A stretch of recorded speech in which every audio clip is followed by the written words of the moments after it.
if the Father who sent me does not draw him, then this him here is a person who is not drawn. Okay. And so if we're going to connect this him directly to this him grammatically, then this him is also somebody who is not drawn.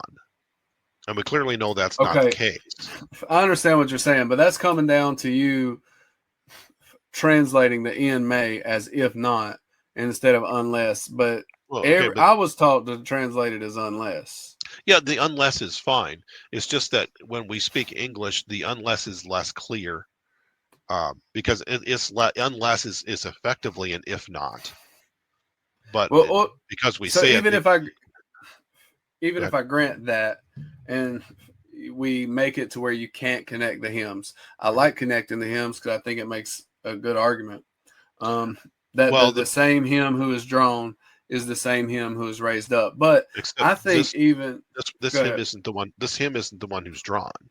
This him is the one who's not drawn. Because this is if not, it's if the Father does not draw him, then no one is able to come. That makes perfectly good sense. But we're still talking about the one who is not drawn here.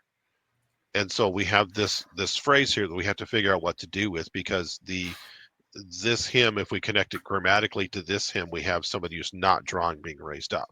And so I think the text, like, and I understand your usage of the Greek there and all that, but I think the text is saying that no one has the ability unless the they're drawn. Like, and then he's right. implying when they're drawn, now they have the ability. That's the Mhm. argument. Yeah, that works.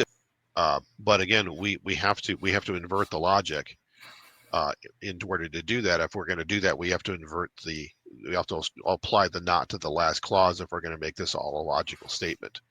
And so whether we invert it or not, it doesn't matter, because the one would just be, if we invert this one as I will not raise him up on the last day, the one who was drawn. And so again, if we're going to use logic to invert all of these things, then the connectors don't connect, because this is the one who is not drawn. Now, we can logically try to connect him back to this him, but if we're going to do that, we can also logically connect this him back to this no one. And so we can say the one who comes to Christ is raised up on the last day. That is more consistent with what we just read in 36 through 40, where those who come to Christ are believers. And Christ even specifically says, I will raise them up on the last day. Same clause here. And so when we have a copy of this clause and we're talking about here those who are come to Christ, then I think this last phrase is referring to those who come, not to those who are drawn.